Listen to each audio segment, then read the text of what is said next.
What's going on, Flow Nation? Iamsickflowz back with another video. This is going to be a Slipknot Red Flag lyric breakdown. So I already listened to this song in my reaction video. If you guys have not seen that, I'll link that reaction down in the description of this video. What we're doing here, we're going to go ahead and dive into the song, actually break down the lyrics, and also tell you guys what I honestly enjoyed about the song, if I didn't enjoy anything about it, and I'll give you guys my honest review on this song. So first thing that I do see here, I had the lyrics pulled up. It shows like a little fun fact. It says that after the boundary stretching journey of a liar's funeral, it is a refreshing slap in the face to find Red Flag, bringing us straight back into familiar Slipknot territory. That unmistakable rolling riff and rumbling guitar tone start in the song. The song talks about fake people, as it seems in the chorus. The chorus goes, they'll smother their own just to fill you. They'll get you alone just to steal you. They'll eat you alive just to kill you. Very, very powerful lyrics in the chorus, and I do agree with this message in the beginning, right? I agree that this is like this Slipknot, you know what I mean, like with the guitar riffs, with the drums. Like, I'm gonna talk about the drums because those drums in this song were absolutely incredible. Now, one thing that Jim Root said about this song is that this one needed a bit of help.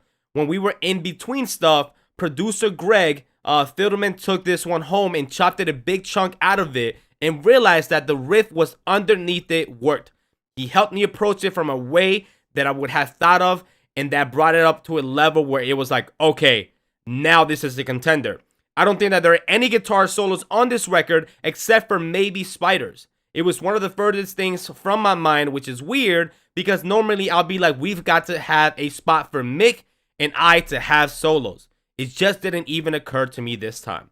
So I like that, man. He's saying that, like, you know, the project, as far as this song, it didn't feel complete, you know, and the other guy took it with him, chopped up a big part of the songs, did the guitar riff in a certain way, mixed it down properly, and now it's like, okay, this is a competitor. This is a great song. Now, as far as like diving into the lyrics, verse 1 goes to saying, past just saving, this is the escaping. Running wild in the middle of the weeds.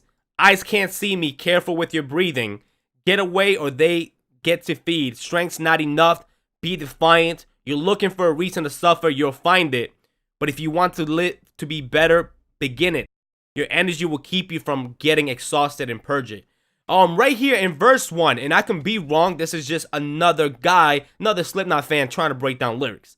Right here is probably for somebody, I feel like this lyrics is meant for the people that say they want to do something or want to do something and don't go do it. Like, if somebody wants to change something and talk about, hey, I want to change the world or I want to do this, they're like, hey, just go do it.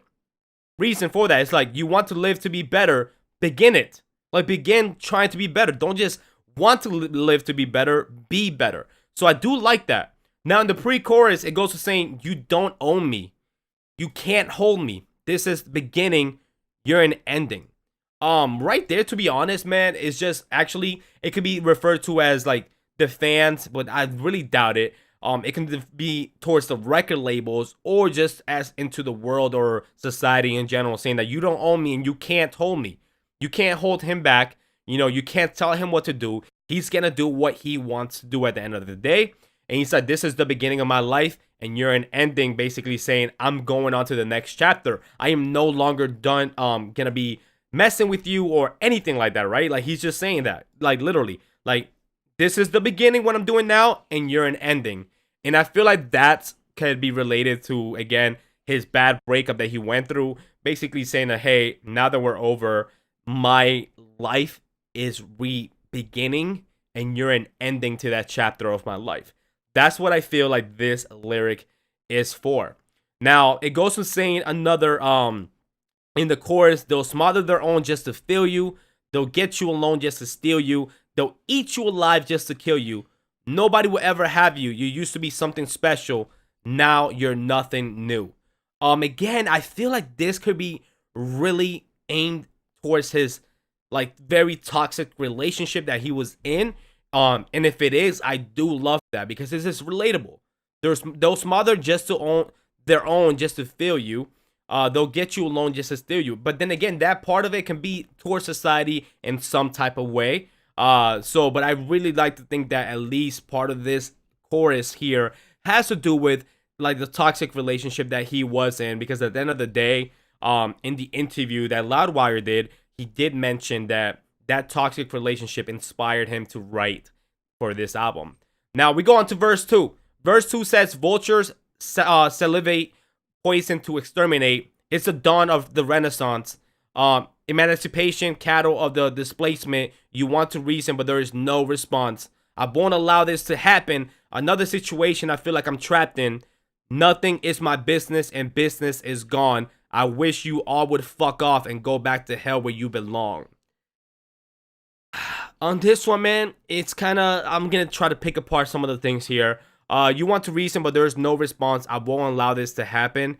Maybe someone or something that is trying to reason something like an argument, and maybe in the past he would allow this particular person or particular thing to argue and like reel him back in to whatever the relationship was, whether it was a company relationship or a romantic relationship. And he kind of like noticed that, and now he's saying, I won't allow this to continue. I won't allow this to happen. He's saying, another situation I feel like I'm trapped in. Nothing is my business and business is gone. But part of the lyrics make me think that this is more about than just a toxic relationship that he's in, and knowing Corey and knowing how genius he is, I feel like there's a lot more to this verse. So if you guys have another idea of this verse, definitely comment down below, man. I'm honestly, this is my breakdown of the lyrics. Everyone is going to have their own versions. So I definitely want to know what you guys would break these lyrics down as well. So let me know in the comments and we can talk. We'll skip the pre-chorus and the chorus as well. Now we go to the bridge, and then the bridge says, plague, don't panic. Don't believe the riddle that confuses you. Bitch, so manic. I can see the light that exposes you. So dramatic. Now I'm so empathetic. Means the bigger the mouth that I can eat you with. Force of a habit. God, you reek of your havoc. But consider the sources you've been tampering with. Again, I don't know why I feel like this song is so about his toxic relationship. And it could be, right? It could be the fact that he sat down and used the emotion of his toxic relationship that he got out of to write these lyrics, but doesn't necessarily mean that it's like towards the relationship, but it does sound like it's coming from that emotion of being in a toxic relationship. The chorus goes down, and then the outro says, now you're nothing, now you're nothing, now you're nothing new, new, new. Again, I feel like now you're nothing, bro. Like, the girl is nothing. He divorced her, or I think broke up with her. I'm not sure if they were married or not. But again, I could be fucking wrong as far as like what the lyrics actually mean. But what I am sure of is that the toxic relationship he was in inspired him to write this song. Whether or not it's targeted towards the relationship, whether or not it's targeted towards that person, I feel like still bringing out that emotion into the song, you can kind of tell if you knew about the toxic relationship, you were able to put two and two together. Now, this song, I honestly have to say, I have to give this song a 9 out of 10 for me. One thing I did fall in love with right from the beginning of the song is the drums, man. The drums came in real good, really heavy. They were in sync perfectly with the guitar. The guitar was cool in there, right? It was cool riffs and stuff and things like that. I don't think they were mind-blowing. What really captured my attention, at least, were the drums. I love how the drums patterns were throughout the entire song. Now, as far as Corey singing, man, Tori is a genius when it comes to singing and his flow of songs. It has like a little hip-hop type of feel when it comes to the verses, right? And I mean, Slipknot is known for doing that.